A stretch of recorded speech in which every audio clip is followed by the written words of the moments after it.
I found one I can walk around a little more with. Last week we talked about David and Goliath and about the valley of Elah, and that the rocks in that area were they estimate, archaeologists, between 2 and 3 times more dense than rocks you find any other place. And Danielle brought this. This is a rock that Ronnie brought back home from that valley.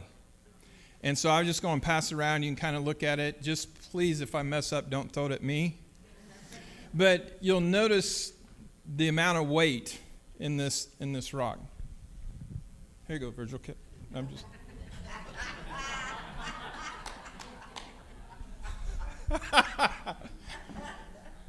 Shoot. I also put in your bulletin, when we look at the life of David, and today we're going to look at David's BFF, his best friend forever, which was Jonathan. We tend to skip around, and that's kind of hard to follow. So I wrote every one of those passages that kind of highlight that relationship and that friendship that David had with Jonathan. And it begins in 1 Samuel 18, and it ends in 1 Samuel 23, when Jonathan dies. And today we kind of want to take a look at the forest, if you will, kind of go up 30,000 feet and look at this relationship. And how in the world do we keep, how do we cultivate, how do we grow really good friendships? Because, and we'll see, David had no chance in life, I believe this, if it wasn't for Jonathan. I think the greatest gift that God gave David was a sold-out friend to help him make it in life. When we think of friends today, we think of Facebook. So everyone get their phone out. Or adults, you can fumble around. Kids, get that out.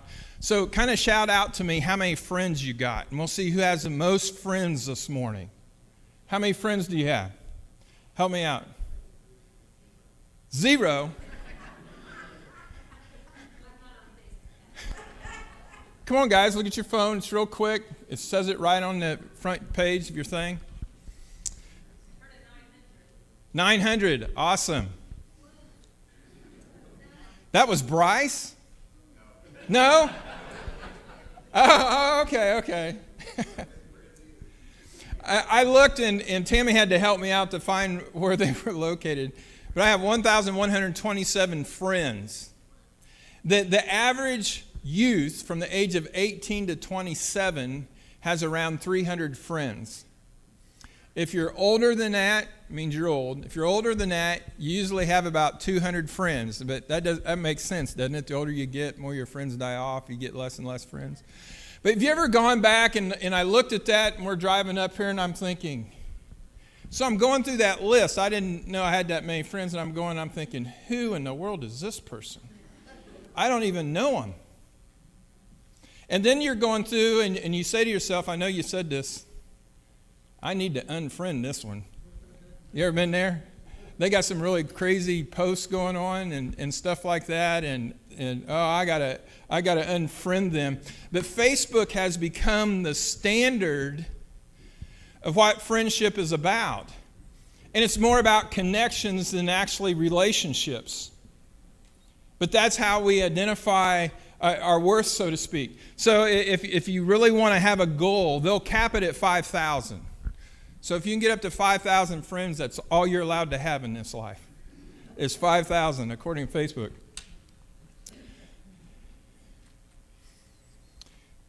To give us a little background of what's taking place with this friendship, Jonathan makes a commitment to David. I thought it was interesting that David really wasn't looking for a friend. Jonathan knew he needed a friend when you look at that relationship. And Jonathan approaches him, and he says to him up front, I make a commitment to you. And in that passage over and over again, it uses the word covenant. And then right before Jonathan dies, he renews that same covenant in that statement that he made to David to remind him that friendship matters. Because there's this pretty long period where David's running around hiding for about 3 years from Saul. He's trying to kill him. He's living in caves. And he's away from his friend. When I think of, Jonathan comes into David's life during the darkest period. I mean, he was a superstar. He slew Goliath.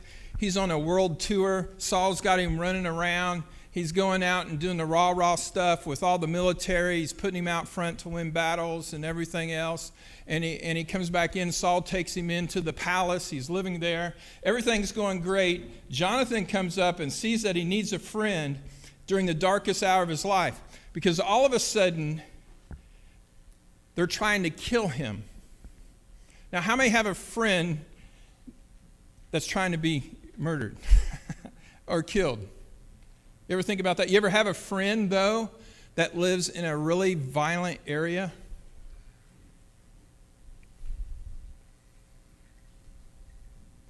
And what that's like to pray that you get through the day because it's violent? Like some of the Christians in persecuted areas? We really want a friend that encourages us, that stands by us, that'll speak into our lives, and that will really be there. I've been having this ongoing conversation with the Department of Corrections in the state of Illinois and the governor's office, and with the Secretary of Corrections. He moved to Chicago to fix their system from the state of Iowa. It was interesting that he was a warden at another prison when I was up there, and we just didn't kind of connect. And so they couldn't find anybody to provide any type of programming for their new mental health facility. And I said, well, take it. Well, we've been having this ongoing conversation with Dr. Beige Sawyer. She's got 3 names. I remember 2 of them. Anyway, about this curriculum and how it needs to reflect best practices.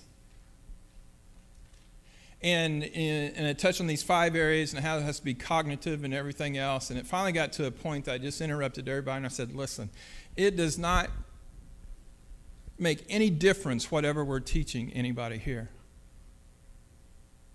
I said, Amy Banks wrote a book, and it's entitled Wired to Connect. But she was a doctor at Harvard University Medical School, where she did this study of the effect of healthy relationships and friendships on your physical body and what it does. And it was some amazing things that we have this vagus nerve in our body that just gets really happy when we have a good friend. And it just kind of flows over into other neural centers and stuff. And then all of a sudden, doctors have studied that those who have friends that sat with them in the hospital, that they heal faster. Healthy relationships have an impact on your life. So do unhealthy relationships.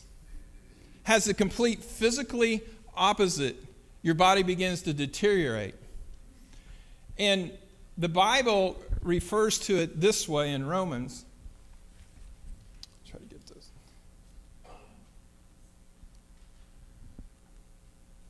It says, one who has unreliable friends soon comes to ruin.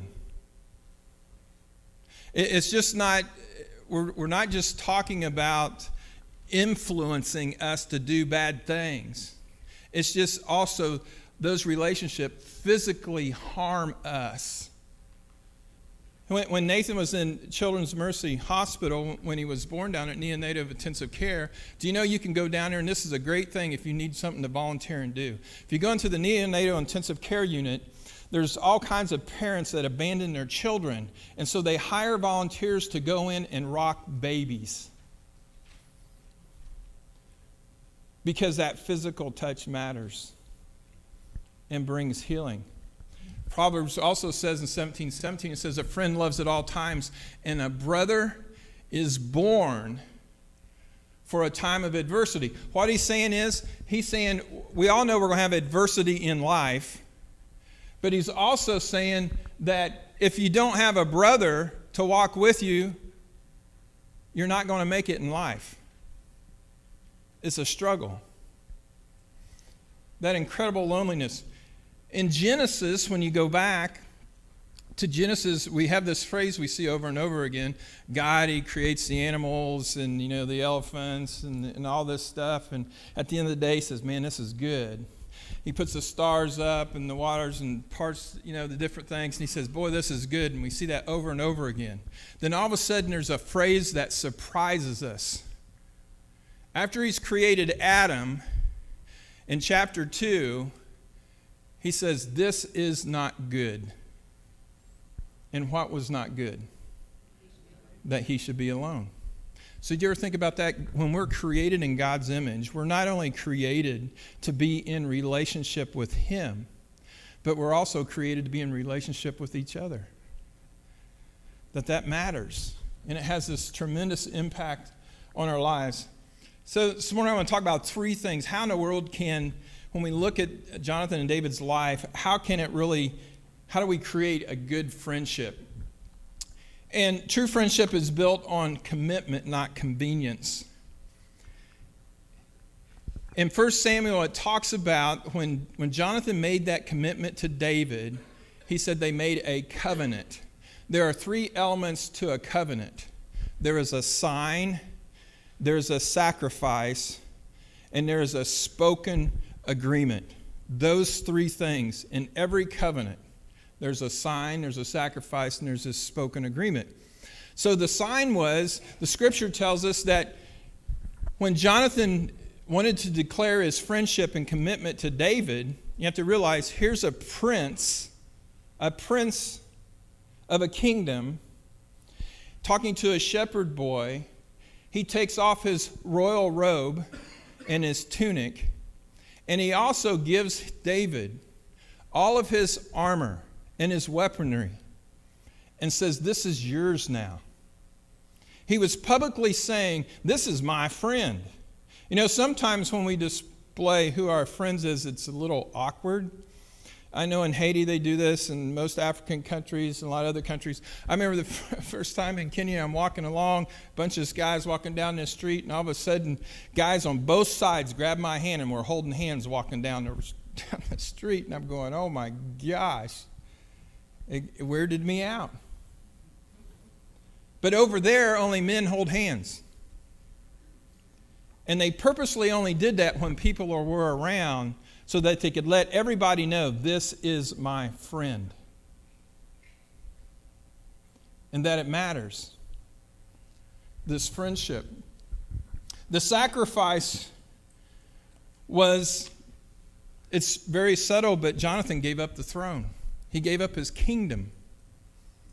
He didn't think his kingdom was something that he would grasp and had to hold on to. New Testament's very close to that. It says that Jesus didn't think so much of heaven that he would hang on to it, but he emptied himself and came to the earth in the form of a man. He didn't have to be the king. So he makes this sacrifice, and within that sacrifice, it's interesting, we run across a passage in Matthew chapter 16, verse 23, and we're familiar with this. Jesus confronts Peter because of a statement that he made, and he says to Peter, "Get behind me, Satan." And he also says, "You are a stumbling block," but we forget the middle part of that verse. So if I'm not a friend to Jesus, what does it mean to be a friend to Jesus? We know what it means to oppose him. But it says in that verse, it says, "You do not have a mind for the concerns of God." A good friend, a best friend, sacrifices for you because in his mind, his concerns are for God's involvement in your life. That's for and foremost in his mind. That's your best friend. That's what he has for you. That's what he wants for you. I think we also confuse friendship with networking. Networking really doesn't have anything to do with friendship if you think about it. Because when you network, we judge everybody. Oh, from this person I can get this. From this person I can get that. And we label them. And if I need this, then I talk to this person. If I need that, I talk to that person. And we network all together. And we think that everybody in our network is our friend. But they're not. It's not love. It's not even compassion. It's usury. How many of you have gone through this and been heartbroken? We've heard this statement. I thought I was in a committed relationship, but they used me. Being used is not friendship. Friendship is giving a sign of your commitment to that person, sacrificing, and give this verbal agreement, reassuring them over and over again that you are with them. That friendship. The second thing about friendship is true friends let you in, and they never let you down. Now, men, I want you to see this. David and Jonathan were real men. They weren't pansies, wussies, whatever. They were real men. We know David killed Goliath, big deal. Jonathan was the one prior to that who took his armor bearer, the guy who polished his armor, and said, hey, let's go take on the army that my daddy doesn't want to even engage. And those two killed 200 men. These are men. These two guys are men, a man's man, and they understood that they needed a strong friendship. I think now more than ever. Proverbs talks about 27:17, as iron sharpens iron, so one man sharpens another. When you look at that in a practical way, that describes a relationship that is close. As iron sharpens iron, it cannot happen if there's not close contact. But also notice this. There was friction. We think of, the perfect friendship is that there isn't any friction. No, sometimes we're real passionate. And that's okay. Jonathan and David disagreed about a lot of things. But they were sold out for one another. They believed in one another. And that there was this friction, this natural friction. David prays in the Psalms, search me, O Lord, and know my heart. Now for guys, practically, this is what that looks like. If you're saying to God or to your friend, search my heart, what you're doing is you're going down and you're going to buy them a hunting license and give them the hunting license and say, go hunting. You get that now? That's what that means. Go hunting in my life, see what's there that shouldn't be there. It doesn't mean once you find it, you shoot me. Sometimes we felt like that. But most of the time when I've ever made a mistake in hunting, and my grandfather was really good at this, he was real patient, and he didn't yell at me at the time. But when we would get back to the truck or, ride home, we'd have this conversation. Do you remember when this happened? To be safer, you might want to do this. And I've always loved him for that and what he's done in our lives. I think friendship, there's two incredible things two things that happen in the Bible that really get my attention. One is where it talks about us to strive like David to be a man after God's own heart. The other thing is what is said about Abraham.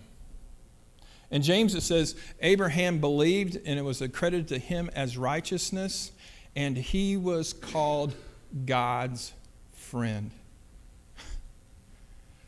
Wouldn't it be cool if you're in God's Facebook? You see, God has a Facebook. He has a book up there with the saints' names written in them.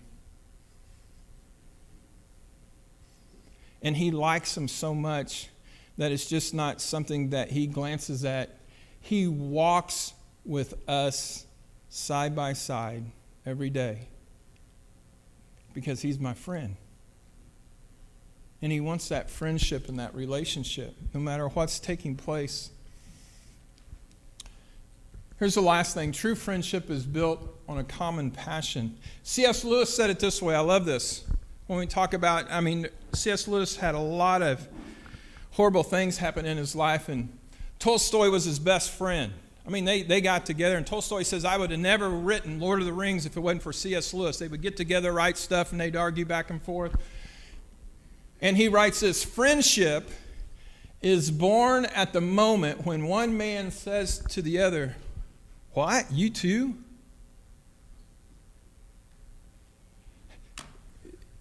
You think about the world like I do? You struggle with that? You too? See how that's just a simple statement of friendship and bonding and this bringing together of a passion and what that looks like? Jonathan and David were as different could be. Other than both being really good warriors, that was it. One's a prince. One was the richest guy in the kingdom. The other guy's a shepherd, the poorest one in the kingdom. And there was a significant age difference between the two. So what made the friendship? And here's just one idea I want you to get from today. Why did David and Jonathan become good friends? Because Jonathan saw God in David. If you're looking for somebody to marry, if you're looking for somebody to date, if you're looking for a friend, that's the number one thing you look for, is God in their life. Everybody else, you can hang out, shoot pool, do whatever you want, but you don't kiss, you don't hold hands, you just don't set yourself up for failure. Oh, I'll change them. I struggle to change myself, and somebody's going to change me. That's why it's got to be God. So if I want a healthy relationship, if I want healthy friends, if I want a healthy marriage, if I want healthy this, you have to see God in them. That's true friendship. That's a person that'll die for you. That's a person that won't leave you when people are trying to kill you. That's a person that'll bring you food when you don't have anything to eat. That's a person who gives you his sword when there's only 2 swords in the whole kingdom, and it's only his and his daddy's. And he takes the best gun out of the cabinet and brings it down, and he gives it to David and says, here, protect yourself. That's a true friend. I want to close with watching this video. And on this next slide is a memorial to a guy by the name of Joseph Scriven. And I want to tell you this story. He wrote the words to What a Friend We Have in Jesus. It's 1845. His dad's it's a military family. Wanted him to go to military school. He didn't want to. He went to a seminary. And it's the day before his wedding, the day before. And they love to ride horses, and they're out riding horses alongside the river. And something runs out in front of his fiancee's horse, and it spooks and it throws her into the river. And she can't swim, and neither can he. And she drowns. He's incredibly heartbroken, feeling guilty. He can't stand it later on. He leaves. He's from Northern Ireland, and he goes to Ontario, Canada, to a really small town, a lot smaller than Mountain City, a little place called Port Hope. And he decides to be a teacher and he decides that his ministry in life will be to widows and orphans. So every day he would walk the roads and look for people who needed assistance and help. And he was really known for cutting firewood for those that just didn't have the time, didn't have the money to buy it, just couldn't do it. And can you imagine your ministry is cutting firewood for people? He goes on, he starts tutoring. This is where the Plymouth congregations that came over to the United States came from. And he starts tutoring with this family. And through the tutoring process, they have an older daughter that he falls in love with. He's really apprehensive. It's 9 years later. 2 weeks before the wedding, she gets pneumonia and she dies.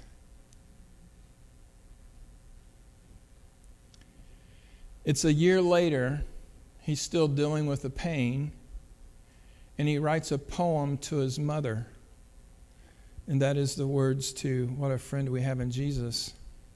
You see, 25 years after he had written that poem, someone found it and put it to music. And he never told anybody that he wrote the song, because for hymnals for years said, words unknown. It wasn't until later on where What a Friend We Have in Jesus became so popular that in 1894, at that point in time, when they finally discovered who wrote the words, they have printed 50 million copies of What a Friend We Have in Jesus. So I want you to think about that pain as he's processing this. It was a friend who was closer than a brother that got him through it. It was a friend who gave him a sign and came in the form of a baby. It was a friend that not only that, but sacrificed his life for him. And Jesus publicly has made a commitment to us that he loves us all. And it was because of that friend he was able to get through life. So I don't know what people are struggling with. And the video is about 4 minutes long. And it's someone singing What a Friend We Have in Jesus with some really beautiful background pictures. But just take the time to reflect about your friendship with God. And also think about, could I be a better friend to somebody else? Is there somebody else that I really need to go and tell them and show them that I'm with them?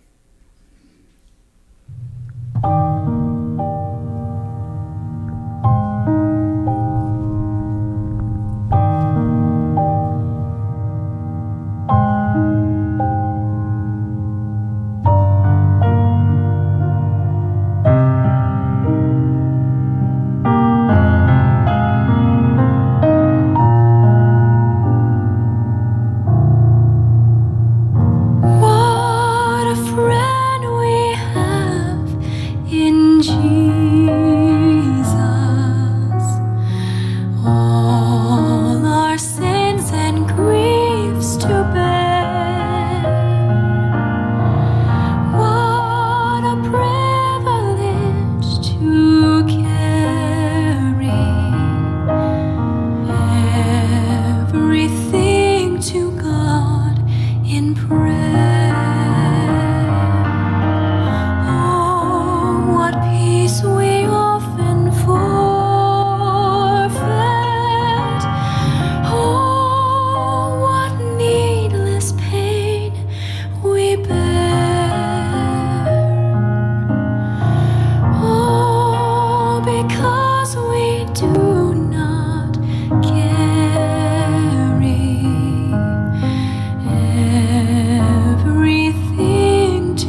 don't know if you're God's friend, I'm going to tell you how you can become God's friend. You see, we have this Old Testament covenant, we have this New Testament covenant, and every covenant has the same three elements. And our response is the same as Jesus. He asked us for a sign. And that sign is baptism. Baptism is a sign that says, I am all in. From this point on, I want everybody to know that I am all in. That's my sign.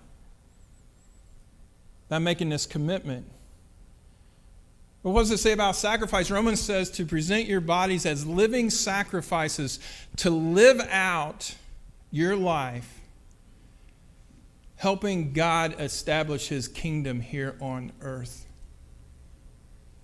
You make sacrifices in your time and in your schedule and with your money and giving in a lot of different ways. And you make that commitment, you make that sacrifice along with that sign.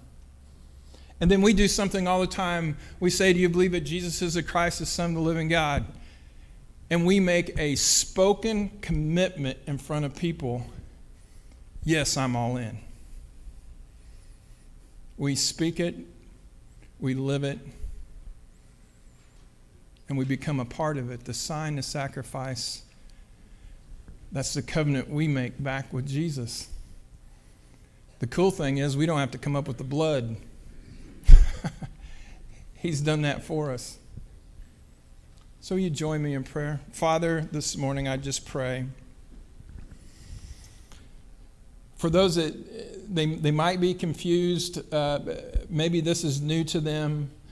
Father, give them the courage to step out and find one of their friends, someone here, myself, or the leadership. Find someone and say, hey, I want to be a part.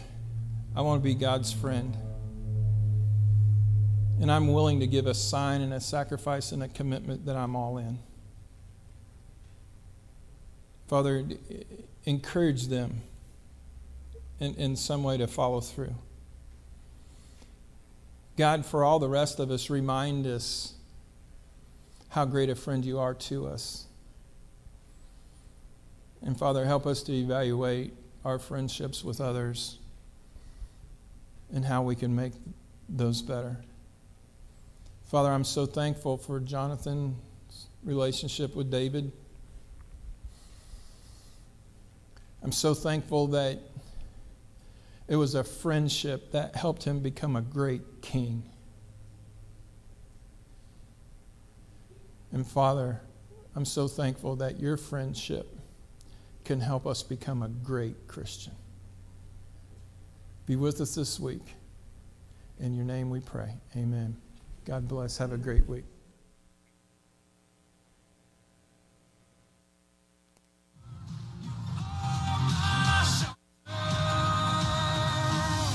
On the mountain, you surround me, my comfort and my song.